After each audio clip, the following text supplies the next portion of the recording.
बिस्मिल्लाहिर्रहमानिर्रहीम। अस्सलाम वालेकुम नाज़रीन, मैं हूं आपका मेज़बान खालिद शबील और आप देख रहे हैं मेरा फेसबुक और यूट्यूब चैनल। 3 खबरें आपसे शेयर करेंगे। एक तो पाकिस्तान के जो इलेक्शन होने वाले हैं उनके हवाले से पाकिस्तान की खुफिया एजेंसियों ने और हुकूमती हलकों ने मुख्तलिफ सर्वे रिपोर्ट्स करवाई हैं, उनके नताइज क्या हैं और उनमें कौन सी जमात सर फहरिस्त है। डेफिनेटली पाकिस्तान तहरीक इंसाफ ही है, लेकिन उसकी जो मकबूलियत और जो नशिस्तों की कामयाबी का तनासब का अंदाज़ा लगाया जा रहा है वो बड़े हैरान कुन नताइज हैं। और दूसरा बड़ा अहम मामला जो है वो मरीम नवाज़ शरीफ साहिबा की खामोशी है, और ये खामोशी बड़ी पुरस्रार खामोशी है। और अक्सर जब इस्टेब्लिशमेंट और हुकूमत या इस्टेब्लिशमेंट और PMLN के दरमियान जब कोई अंदरून खाना मामलात चल रहे होते हैं तो उस वक़्त ये मुकम्मल तौर के ऊपर खामोशी होती है, और जब मामलात किसी करवट बैठ जाते हैं तो फिर उनका जो ट्विटर अकाउंट है वो भी और उनकी जो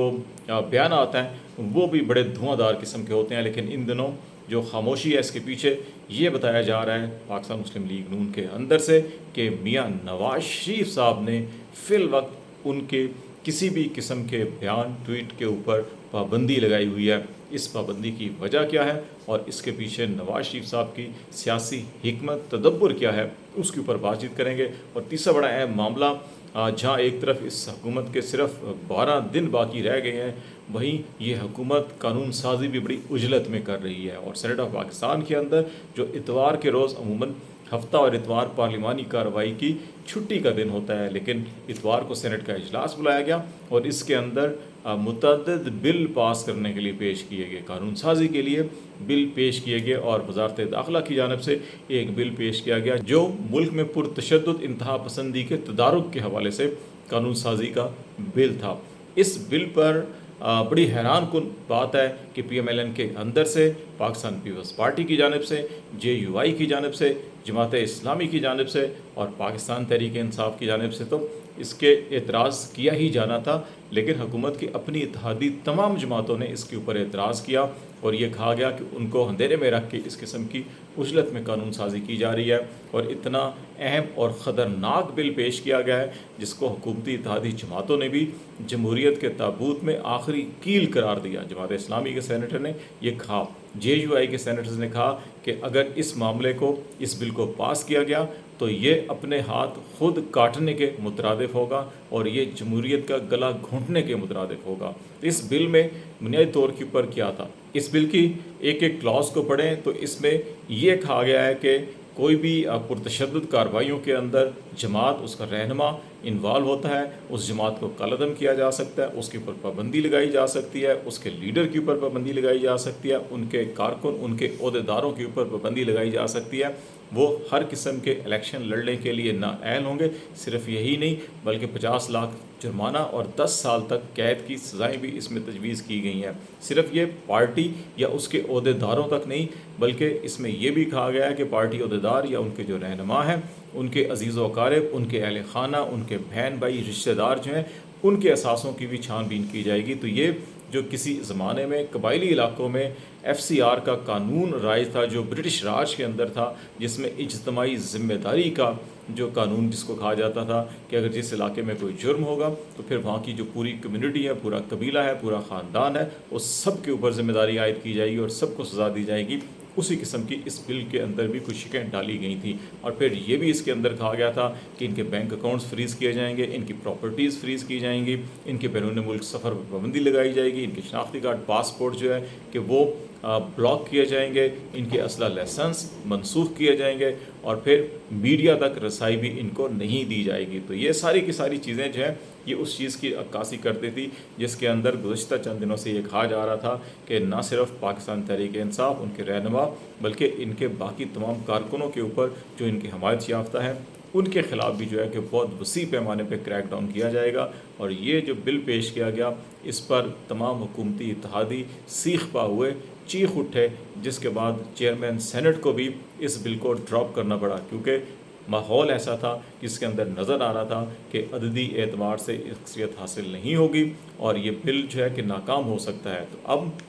इसके पीछे माहौल बनाने की कोशिश की जा रही है। अभी सेनेट का इजलास जो है कि बुध की शाम को दोबारा होगा اور کوشش کی جائے گی کہ اس کو بدھ کو دوبارہ پیش کر کے پاس کروایا جائے اور اتحادی جماعتوں کو منایا جا سکے، کیونکہ اس بل کی منظوری کے بغیر پاکستان تحریک انصاف کو الیکشن سے نکالنا، الیکشن سے دور کرنا اور ان کے کارکنوں اور رہنماؤں کے خلاف ایک اور بڑا کریک ڈاؤن کرنا جو ہے وہ ممکن نہیں ہو سکے گا۔ تو اس لیے یہ کوشش کی جائے گی، کیونکہ ابھی وقت بہت کم ہے اور مقابلہ بہت سخت ہے۔ اس کو بہت سے لوگوں کا یہ خیال ہے، ایون حکومتی اتحادی جماعتوں کا، کہ آج یہ کسی ایک جماعت کے لیے تیاری کی جا رہی ہے، لیکن نگران حکومت کے آنے کے بعد کوئی پتہ نہیں یہ تمام سیاسی جماعتوں کے ساتھ ایسا ہی سلوک کیا جائے جو اس وقت تحریک انصاف کے ساتھ ہو رہا ہے۔ اور بعض لوگوں کا یہ خیال ہے کہ جو نگران کیئر ٹیکر سیٹ اپ کو 2-3 سال کے لیے بڑھانا چاہتے ہیں اور پھر اس کے بعد ایک غیر جمہوری اقتدار کو طول دینے کی کچھ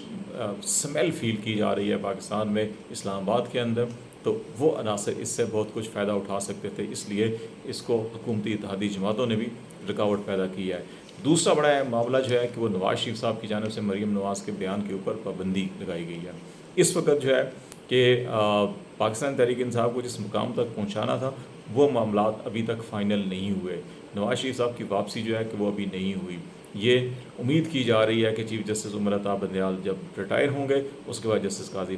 فائز عیسیٰ آئیں گے تو اس کے بعد نواز شریف پھر ریلیف کے لیے اپلائی کریں گے، اور ان کو توقع ہے کہ جیسے حدیبیہ پیپر مل کیس کے اندر جسٹس قاضی فائز عیسیٰ نے ان کو آؤٹ آف دا وے جا کے ریلیف دیا تھا، وہ ابھی بھی ان کو ریلیف دیں گے اور پھر وہ پاکستان آ کے عملی سیاست کے اندر حصہ لیں گے۔ اس لیے جو ہے اس وقت بہت سے معاملات جو ہیں کہ وہ اسٹیبلشمنٹ اور جو قانونی حلقے ہیں ان کے اندر چل رہے ہیں۔ مریم نواز صاحبہ کو اسی لیے نواز شریف صاحب نے فی الوقت خاموش رکھا ہوا ہے کہ وہ اس قسم کا کوئی ایسا بیان نہ دیں کہ ان تمام معاملات کے اندر جو چیزیں فائنل کی جا رہی ہیں ان کو کوئی نقصان ہو، تو اس لیے ان کو فی الوقت جو ہے کہ خاموشی کے اوپر مجبور کیا گیا ہے۔ دوسری طرف جو سروے کی بات ہے، ہم نے آپ سے خبر شیئر کی تھی، اس سروے کے مطابق جو ہے کہ اس وقت جو نیشنل اسمبلی کے الیکشن ہونے ہیں وہ 266 نشستوں پر ہونے ہیں، اور اس میں سمپل میجورٹی کے لیے 51% جس کو ملے گا وہ حکومت بنا سکے گا۔ تو 266 کا مطلب ہے کہ 134 نشستیں جس کے پاس ہوں گی وہ سمپل حکومت بنا سکتا ہے۔ اور اس وقت جو سروے کیا گیا ہے اس کے مطابق 51% نہیں، پاکستان تحریک انصاف کو 55% جو ہے کامیابی جو ہے کہ ان کی نظر آ رہی ہے، اور یہ 55% جو نشستیں ہیں یہ کو تقریباً 145 سے 150 کے درمیان بنتی ہیں، اور ان نشستوں کے اوپر اگر پی ٹی آئی کامیاب ہوتی ہے تو وہ سنگل لارجسٹ پارٹی کے طور کے اوپر بڑی آسانی سے سادہ اکثریت کے ساتھ حکومت بنا سکتی ہے۔ لیکن یہ صرف اتنی ہی رپورٹ نہیں ہے، بلکہ اس رپورٹ میں جو حیران کن صورتحال بیان کی ہے وہ یہ ہے کہ یہ وہ نشستیں ہیں، جب اس کا انالیسس کیا گیا گزشتہ 2 مہینوں کے اندر تو یہ وہ نشستیں ہیں جن کے اوپر دور دور تک پی ٹی آئی کا کوئی مد مقابل نہیں ہے، جو الیکٹیبل توڑے گئے ہیں پی ٹی آئی سے، جو الگ کیے گئے ہیں۔ اگر وہ مطلوبہ نتائج ان سے حاصل ہوتے ہیں تو یہ 55% کو تقریباً 145 سے 150 کے قریب نشستیں جو ہیں پی ٹی آئی کی ہوں گی، اور اگر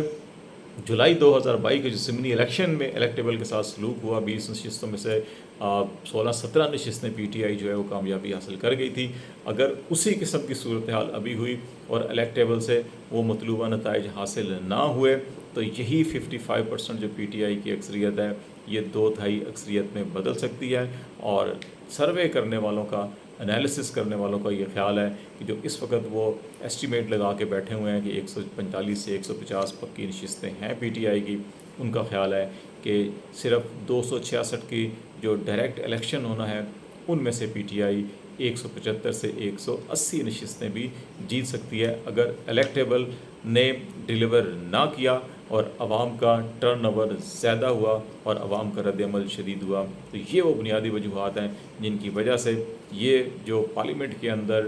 جس قسم کی قانون سازی کی جا رہی ہے، جس قسم کی اجلت کے اندر